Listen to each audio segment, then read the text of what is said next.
बहुत सारे अधिक कार्य दिए हैं जो अब तक छोटी छोटी राशियों में मिलता रहा है, लेकिन जब से आप लोगों ने मुझे अपना सेवक बनाया है मैंने बड़ी बड़ी राशियां दी हैं। और मेरा संकल्प है कि प्रकाश वहां होना चाहिए जहां अंधेरा हो। निश्चित रूप से यहां अंधेरा तो नहीं है, किंतु विकास की कमी है। और मैंने तय किया हूं कि ये जो सिरा है यहां से कुंडेश्वर जनपद की गिनती शुरुआत इधर से हो, ये मैंने तय किया है। मैं मानता हूं कि पहले कभी कहते थे कि झिरनी आखिरी गांव है, लेकिन मैंने यहाँ के गांव वालों को मैंने विश्वास दिलाया कि ये आखिरी गांव नहीं है। इस जिला के ये सबसे पहला गांव है जो कि यहाँ से शुरू होता है। इस बात पे आप सब लोग गर्व करो। माननीय विधायक जी को मैं अभ्यास करना चाहूंगा कि आज इतना बड़ा जो पंडाल लगा है ये सब हम समाज के लोगों ने 1-1 रुपए जोड़ करके कार्यक्रम किया है।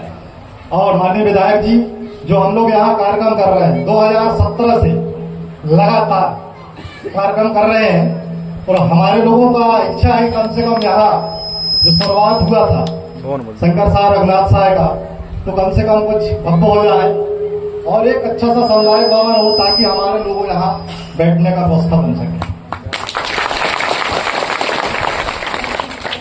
भैया ये जो मांग रखी है तो क्या सिर्फ जितेंद्र भैया की मांग है कि पूरे समाज की मांग है? पूरे समाज का मांग है। हमारी बहनें हमारी दीदी लोग बैठी हैं, आप लोग बताओ भला चाहिए कि ना चाहिए? है ठीक, चलो समाज की सेवा में ये समाज का बेटा निरंतर अपने इस बात को कायम रखता है। और मैं इस मंच के माध्यम से कहता हूं कि समाज ने जिस प्रकार यहाँ पर सामुदायिक भवन की अपेक्षा की है, अति शीघ्र हमारे समग्र समाज को बैठने उठने के लिए, उसको अपने निजी कार्यक्रम करने के लिए, सामाजिक कार्यक्रम करने के लिए बहुत जल्दी यहाँ पर एक सामुदायिक भवन बनेगा। मैं इस बात की घोषणा करता हूँ।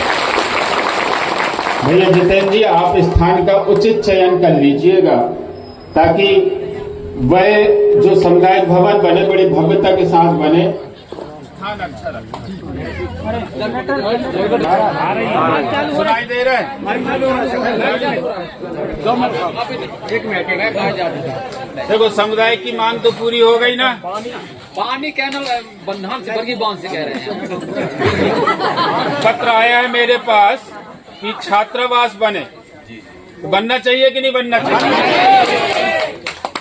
अभी जब मैं पिछली बार आ रहा था तो हमारी बेटियां तूफान पे लटक के आ रही थी। उस दिन मेरे को दर्द हुआ था कि हमारी बहनी हमारी बेटियां पढ़ने जाती हैं लेकिन रात बेरात शाम सकारे हो जाती, तो वहां से गाड़ियों में लटक के आ रही। तो उस दिन मेरे को बड़ी चिंता हुई और उसी दिन मैंने शासन से मांग रखी कि यहाँ मोहनी पे एक बालक छात्रावास हो और एक बालिका छात्रावास। और मैं आप सबको बता दूं, मैंने जब माननीय मुख्यमंत्री हमारे मध्य प्रदेश के भारतीय जनता पार्टी के यशस्वी मुख्यमंत्री डॉक्टर मोहन यादव जी से मैंने जब ये बात बताई कि भाई साहब हमारा बहुत ही क्षेत्र जो है पिछड़ा है और वहाँ पे बच्चे गाड़ियों पे लटक के आते हैं, कहीं किसी दिन बड़ी घटना ना हो जाए, मुझे वहाँ पर एक बालक के लिए छात्रावास दे दो और बालिका के लिए छात्रावास दे दो। और 50-10 नहीं 100 सीटर चाहिए। मैंने कहा मैं धन्यवाद देना चाहूंगा माननीय मुख्यमंत्री जी को कि उन्होंने मेरी बात सुनी और तत्परता से स्वीकारता दे दी है। आने वाले समय पर वहां पे 2 हॉस्टल बनेंगे 100 सीटर, एक कन्या छात्रावास, दूसरा बालक छात्रावास।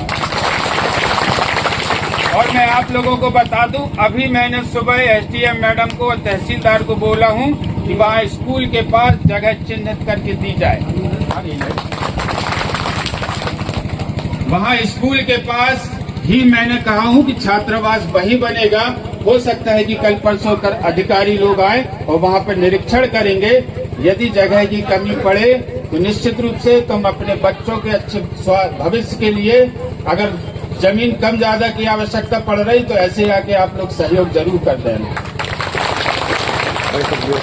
दूसरी चीज, दूसरा पत्र ये आया है कि यहाँ पर जलाशय बरगी डैम जलाशय का पानी तो आना संभव नहीं, क्योंकि यहाँ छीतापुत्री डैम बन चुका है और यहाँ पर नहर की मांग की गई।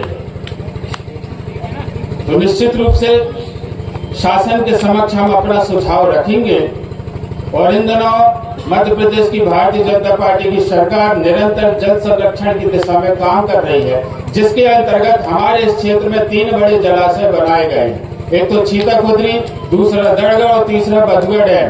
और अभी हाल ही में माननीय मुख्यमंत्री जी ने अपर गौर के नाम से 1400 करोड़ रुपए का जलाशय बनाने की घोषणा की है।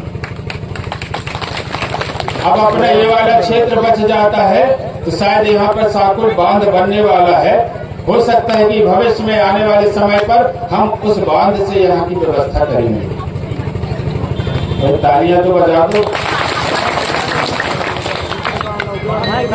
तो इस प्रकार ये जो मैंने बताया लगभग इन चीजों का मैं निराकरण यही के यही मैंने कर दिया। अब आने वाले समय पर आप लोगों से यही अपेक्षा रहेगी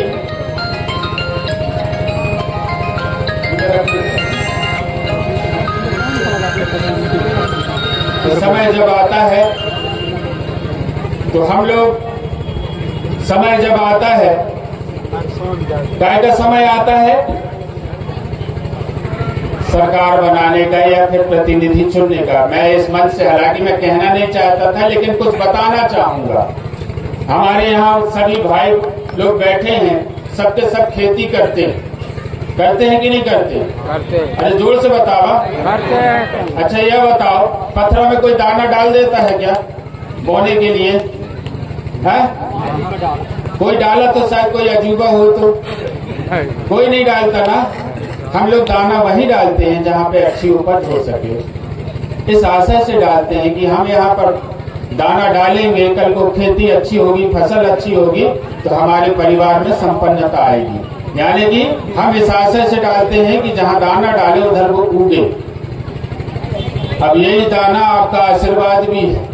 चाहो तो पत्थरा में डालो, चाहो तो उपजाऊ जमीन में। मैं इससे ज्यादा कुछ नहीं कहूंगा।